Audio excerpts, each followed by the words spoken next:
ये मुखमंडल है हरे सी हूँ बलदेव सी हूँ मुखमंडल ये मुखमंडल हूँ हरे सी हूँ बलदेव धड़ार प्रतीक श्री कृष्ण जगन्नाथ ये हूँ आखिरी रहिले सी हूँ कला आउ नासा रहिले सी हूँ महासुभद्रा से हूँ मूल से नासा एवं चक्षु ये पाद ये है पद्म ये पाद पद्म को लक्ष्य करने को सी कहते से हूँ गुरु सेवा से शून्य को सेवा करिया बोले ये दुईटी जिनसर आवश्यकता रही गोटे हूँ चक्षु ये हूँ आमर आखि ये हेले जगन्नाथ बसुँच से पाद हूँ सुभद्रिका ये मुखमंडल हूँ बड़ से भाव में ये 33 कोटी देवादेवी समस्त शरीर मध्य ये 956 मदानी संख्या शरीर भितर शाड़ी नहीं 956 शाड़ी समस्त जिनिस ये शरीर मध्य अच्छे खोजिले हम से कथा सी कहते पिंड ब्रह्मांड एकमत जानती सुज्ञानी पंडित बाहर खोजिले किसी मिलना ये भितर खोजा पड़े कारण बाहर जाते विराट आम चक्षु कैप्चर करके आनिकी धरिकी बुझाटा बहुत कष्ट तेणुक आम शरीर देखा पड़ो शरीर भितर क्रियाशील होता कर्मटी को आपको धरवाक पड़े कि किभली भाव में क्रियाशील होता जानवाक पड़ो से हूँ धर्मर तेणु से नामटी आसूची से भाव में आसूची ब्रह्म फेरिकी आसूची नाम ब्रह्म मिशी नाम एवं ब्रह्म से दुई जन जाक एकाठी हेला बेलू ये संसार सृष्टि हो पार ना जिते बड़े आम ये जिनिस धरिकी आसीचे आमर सचेतनता सृष्टि करने दरकार से गहन दल भगवती मंडल तरफ आज माँ सिद्धेश्वरी पीठर ये ब्रह्म एकाक्षर मेलार आयोजन कर ब्रह्मटी को आम समस्ते धारण करवा दरकार ब्रह्मटी आम भितर अच्छी किंतु ये नासार कौन हो दुईटी पाद रही ये गोटे पाद हूँ रा आउ गोटे पाद हूँ म राम बाम पादटी हूँ रा राधा प्रकृति शैव डाण पाद हूँ म कृष्ण पुरुषोत्तम ये राधा पाद ये कृष्ण पाद ये डाण पाद वाला सूर्यगर ये चंद्रगर यही भीतर देकी गोतागत करुछि से केमिति जाउछि ना बारांगुल पवन ये नासा भीतर देकी जाउछि ताकू महापुरुष अनंत दास शिशु अनंत सी ताकू लेखिले गोटे सिद्धांत वचन से कौन कहते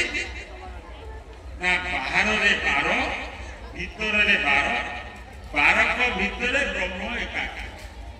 तामाने बार गला भितर को आसिला बार बाहर को रहिला बार भितर बाकी केते हला 36 आपनकर नाम हला 32 16 नाम 32 अक्षर आउ 4 पॉइंट गला भाई नाम ब्रह्म विद्यार्थ भोलानंद कुमार हरि हरि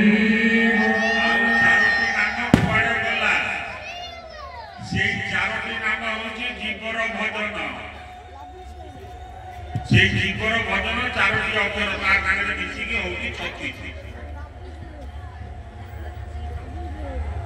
जीवर भजन अंश सोहंश आउ जिते से पवन टेकी ऊपर को जाऊँगी से परम अंश हो ये शरीर गोटे हंस सदृश से हंस जिते सोहंश हो परम हंस सहित मिशुची सेतेबेले जाई ब्रह्म को सानिध्य लाभ करि पाछे जी गोटे जाई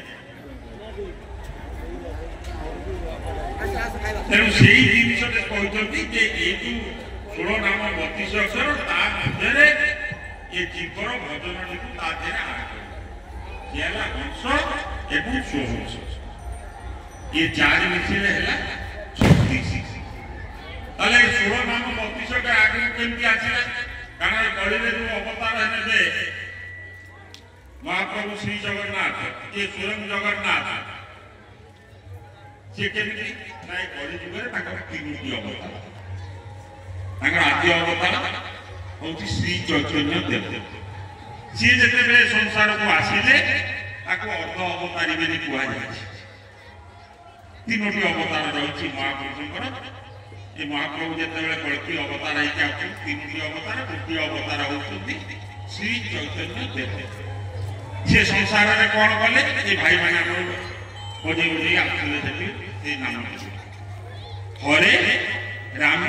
कृष्ण से छटी अक्षर को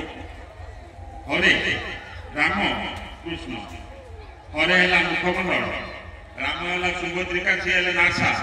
कृष्ण है जगन्नाथ सी है चक्षु से छटी अक्षर को सी कौन कले ना 16 नाम 32 अक्षर करते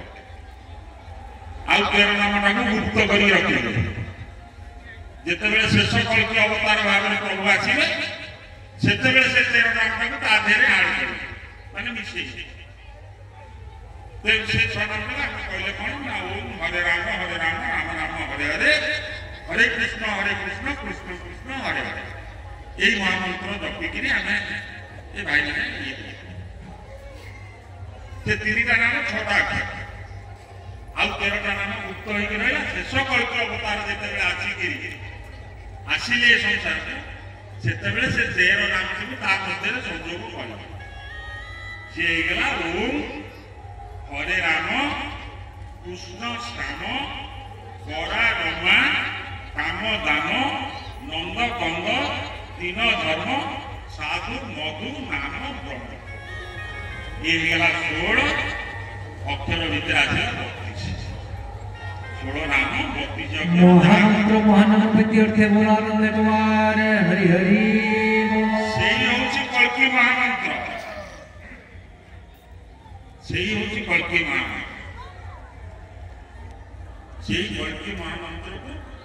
मंत्र माला कर जपिया पे कल्कि महामंत्र लिखि आसी घुटिलानी काल बेला काल विलंब न कर अहर्निशी जप कल्कि मंत्र को कंठे करी गोला माला यही मंत्रटी को आपण माने जप करिवे जप करबा को पड़िबो आपण माने कारण यही होची कल्कि उदाहरण मंत्र से जो शेष कल्कि अवतार भाव में आछितंती सेही 13 नाम को से गुप्त थिला 13 नाम को से तार देर संयोग करछ या फଳରେ हमर এই 25 तारीख दिन श्री अनंत गादी किशन नगर हमर गहण दलर मुख्य कार्यालय रही आम गिरिधारी मठ बा गिरिग्रोट अंचल से पाखे आमर दिवारात्र नहीं महामंत्र महानाम संकीर्तन होता एवं ब्रह्मधुनि जागरण होता ब्रह्मधुनि जागरण कहले कौन ब्रह्मधुनि जागरण आमर पुरी रे जो अग्निटी थाए वैष्णव अग्नि जो रोष घर अच्छी सेठू से प्रभु तांकर पठे सेठारे स्थापना करा जाए से धुनिटी से स्थापना करा जाए सी है ब्रह्मधुनि ताकू जागरण करा जाए एवं ये महामंत्र महानाम ये ओडिशार कौन ओडिशा बाहर मध्य 16 मंडल रही जमती मुझे आपको कहली महापुरुषों वर्णना अनुसार ये है द्वितीय मंडल आद्य सारला मंडल द्वितीय भगवती तृतीय विरोधा चतुर्थ कालिका पंचम हूँ काशी क्षेत्र षष्ठ हूँ गोप वृंदावन सप्तम हूँ द्वारका भुवन अष्टम हूँ अयोध्या नवम आफ्रिका दशम हूँ महारत्नपुर 11 हूँ संबलपुर 12 हूँ गंजा ब्रह्मपुर 13 नंबर मंडल हूँ नीलाचल मंडल ताकू महापुरुष कहले 13-14 मंडल नीलाचल बोली जाना ये 14 नंबर मंडल जोटा सी भी गुप्त नीलाचल किंतु जेहेतु से कटक अवस्थित कंस राजनीति करते ना दिखाई मथुरा मंडल କିନ୍ତୁ ମହାପ୍ରଭୁଙ୍କ ଲେଖା ଭିତରେ ସେ ନାହିଁ 14 ନମ୍ବର ମଣ୍ଡଳ 13-14 ମଣ୍ଡଳର ନୀଳାଚଳ ବୋଲି ଯାଆନ୍ତି 15 ନମ୍ବର ହେଉଛି ପଞ୍ଚକୋଶୀ 16 ନମ୍ବର ହେଉଛି ରତ୍ନବଟ 16 मंडल तिथि अर्थे बोलो आनंद कुमार हरि हरि। ଏଇ 16 ମଣ୍ଡଳକୁ 16 मंडल ठाकुराणी तिथि अर्थे बोलो आनंद कुमार हरि हरि। ଏଇ 16 ମଣ୍ଡଳକୁ 16ଟି ଠାକୁରାଣୀଙ୍କ ଜିମା ଦିଆଯାଇଛି ଯେମିତି ଶାରଳା ମଣ୍ଡଳରେ ଅଧିଷ୍ଠାତି ଦେବୀ ହେଲେ ମା ଶାରଳା ଜଙ୍କଳବାସୀ ସିଦ୍ଧ ଦେବୀ ମା ଶାରଳା ଭଗବତୀରେ ଆପଣଙ୍କର ଭଗବତୀ ହେଉଛନ୍ତି ଆପଣଙ୍କର ଅଧିଷ୍ଠାତି ଦେବୀ ଭଗବତୀ ଭଗବତୀ ଅଛନ୍ତି 3ଟି ଭଗବତୀ ଅଛନ୍ତି ତା ଭିତରୁ ବଟେଶ୍ୱରୀ ଭଗବତୀ ହେଉଛନ୍ତି ମୂଳ माँ भगवती तिथि अर्थे बोलो आनंद कुमार हरि हरि बोलो। 3ଟି ଭଗବତୀ ଅଛନ୍ତି ଗୋଟେ ଅଛନ୍ତି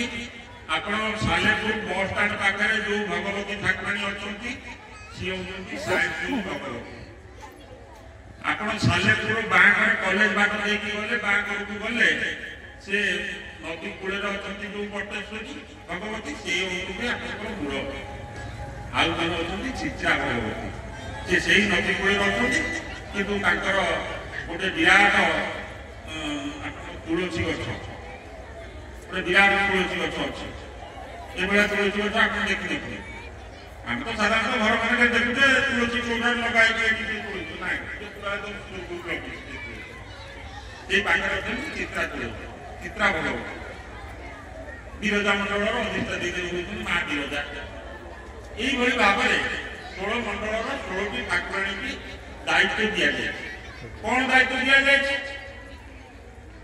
এই যে মু কহিলি আপনার পড়িলে সার ব্রহ্ম একাক্ষর ভক্তঙ্গ গঠিতন সে ভক্ত মানকর লিস্ট কেবল সেই ঠাকুরাণী মানে হি দেবে সে মহাপ্রভু শ্রী জগন্নাথ যেতবে শেষ কল্পে অবতার ভাবে আসবে সেতবে সে ভক্ত তালিকাটা সেই ঠাকুরাণী মানে হি দেবে এবং সেই অনুসারে কার্যক্রমটি স্থিরীকৃত হবে ইয়ে রয়েছে কথা তেণু যেতবে আমি এই পাদ পত্রে শরণ পশিবা সে রাম বলে যে জিনিসটি মু কহিলি গোটে পুরারে যাচ্ছি রা আর গোটে পুরারে যাচ্ছি ম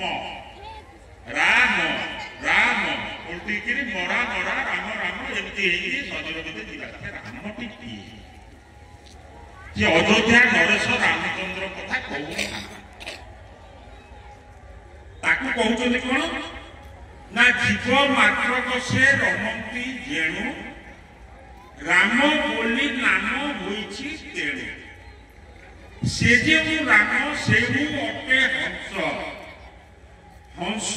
ସ୍ୱହଂସ ଓ ସ୍ୱାତୃ ପ୍ରକାଶ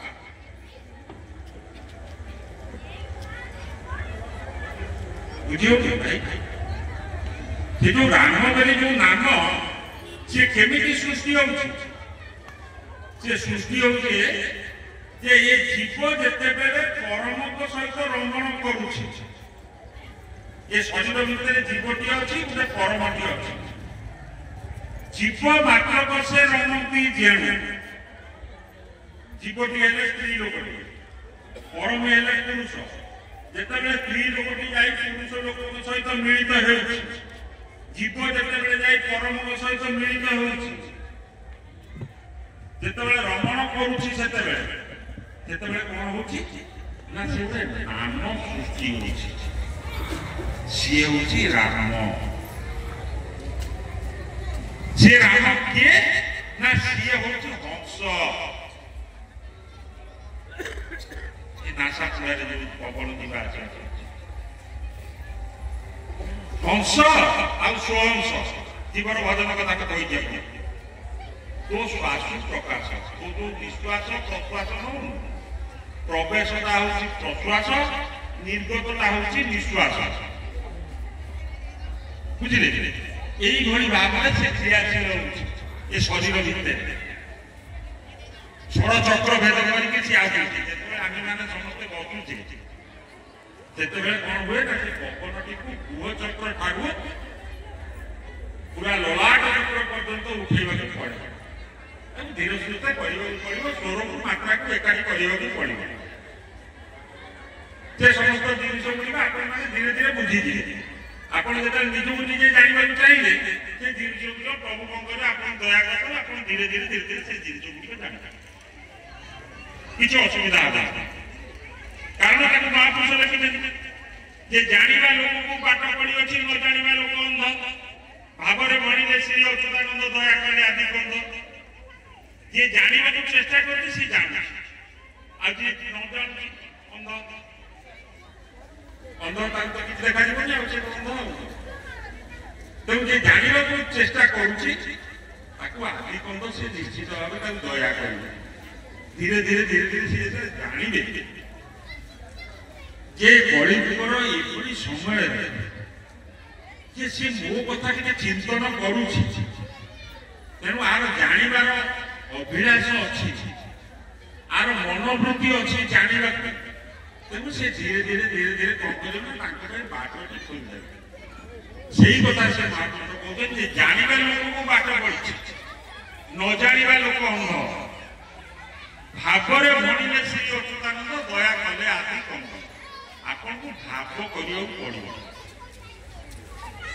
ଭାବ ମାନେ ପ୍ରେମ କରିବାକୁ ପଡ଼ିବ